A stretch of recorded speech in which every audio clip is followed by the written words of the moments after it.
Assalamualaikum warahmatullahi wabarakatuh. Ada yang bertanya, saham apa yang bagus untuk pemula? Kalau menurut saya, saham yang bagus untuk pemula adalah saham yang masih under value ya. Contohnya aja, misalkan saya kasih 4 ya, yang bagus untuk pemula itu saham yang masih under value, artinya seperti ini Tugu nih. Tugu adalah asuransi Pertamina. Dia PBP-nya masih di bawah 1, freeze earning rasionya 4,9. Artinya laba bersihnya 4,9 tahun balik modal gitu. Kalau misalkan labanya tetap sama. Nah, laba bersihnya diperkirakan 247. Sekarang harga 1.220. Artinya laba bersih sekarang yang diperkirakan itu 20% dari market cap modal. Ini Tugu masih bagus dengan dividen yang rutin dan terus juga ada dividen interim,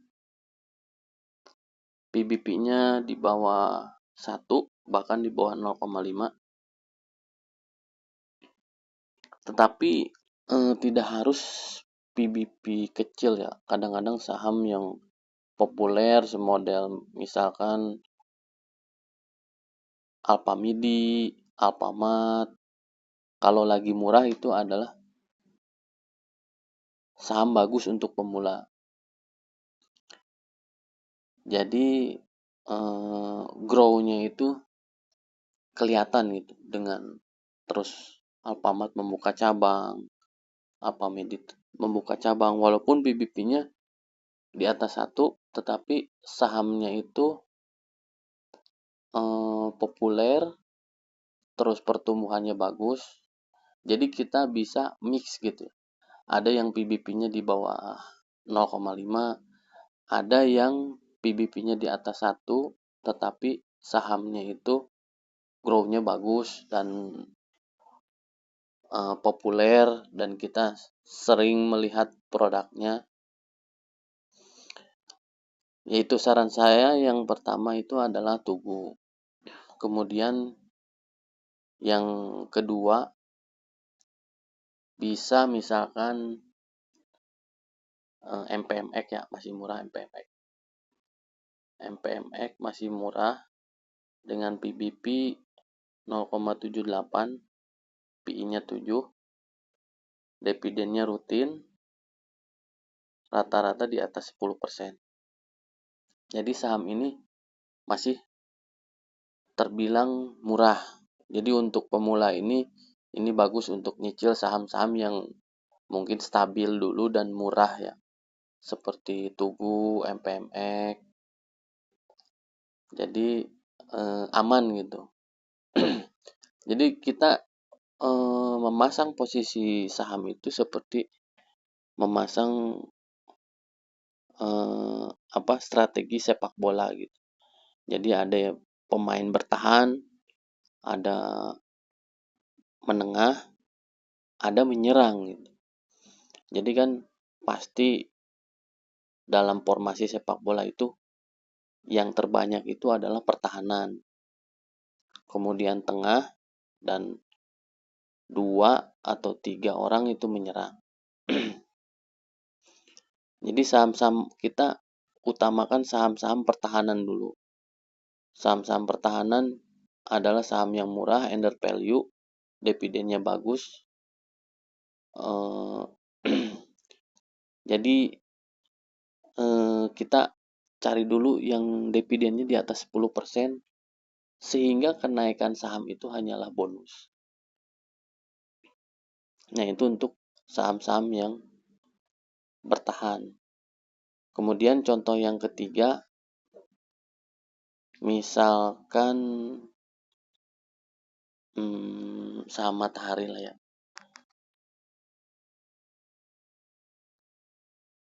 Saham Matahari ini PBP-nya memang dia 32 kali ya.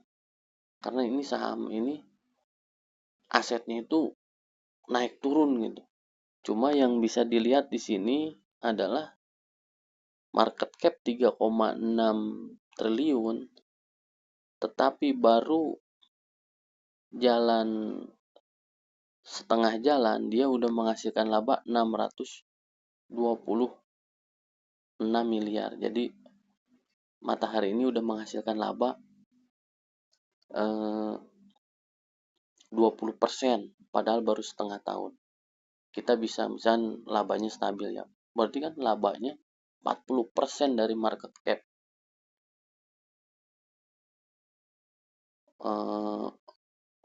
Jadi kan misalkan labanya rutinnya 40% terus. Berarti kan butuh 2,5 tahun buat balik modal dari harga kita beli dengan laba ini. Otomatis kalau labanya terus meningkat, harga sahamnya pun pasti melejit lagi. Nah, ini mungkin kalau Matahari ini melihat PBP-nya di atas 1 ya, cuma PI-nya itu 2,9, itu bisa disebut saham-saham di tengah. Jadi bukan pertahanan tapi pemain tengah lah gitu. Cukup aman dan kita bisa lihat histori dividennya di atas 10% terus. Bahkan ini pernah membagikan dividen 500. Artinya kalau kita beli di harga sekarang itu 525.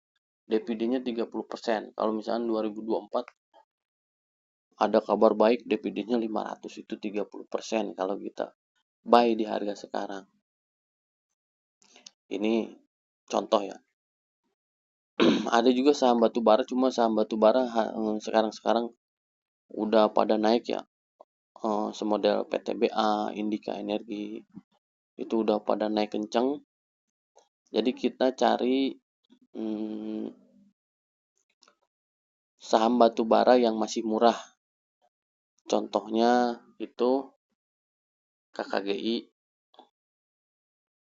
Cuma ini emang andalan itu saham batubara itu adalah Adaro Energi, Indika Energi, tapi sekarang udah pada melesat, jadi kita cari dulu alternatif. Nah, ini saham Resource Alam Indonesia mengalami pertumbuhan laba. Nah, di sini kita lihat labanya itu diperkirakan 197 dengan harga saham sekarang 610, itu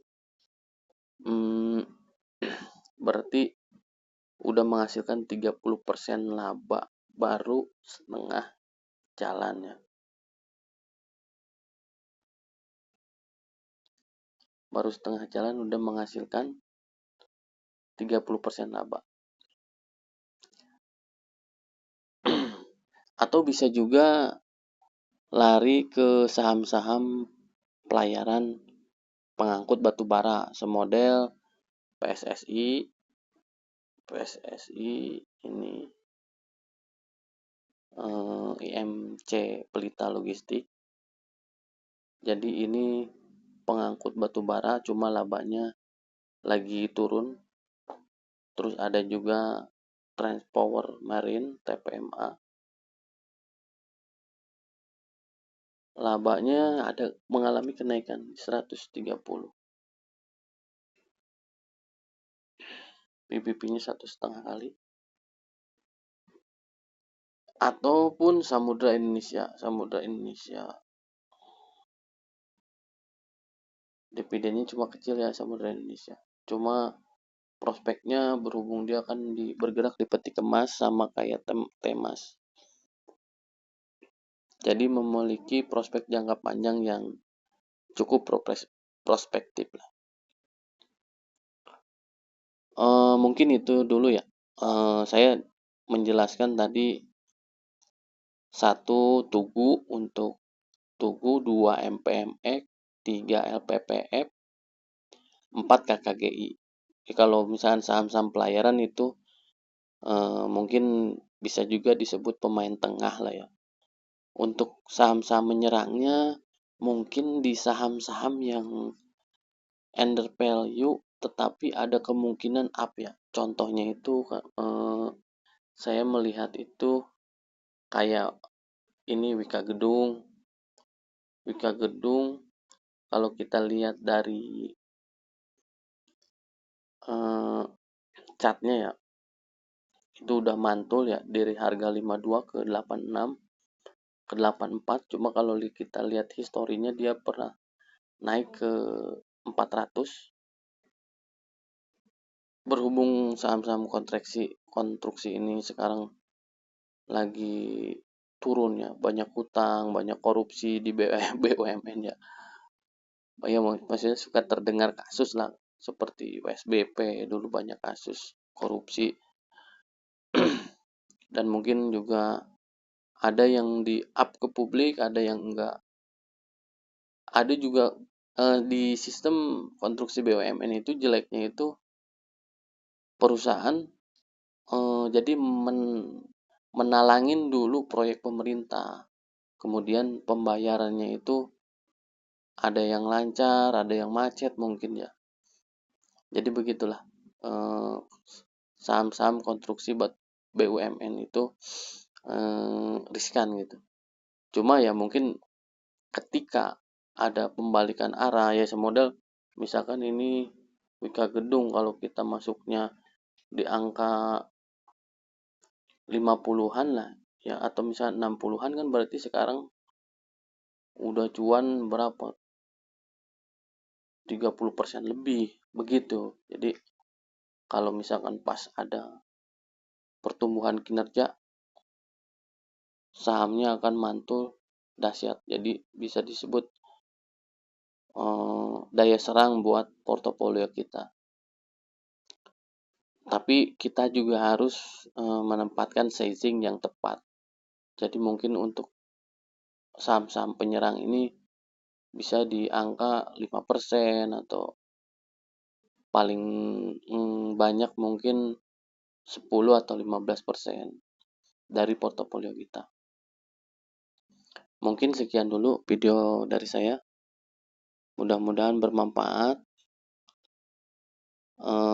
Salam cuan konsisten. Assalamualaikum warahmatullahi wabarakatuh.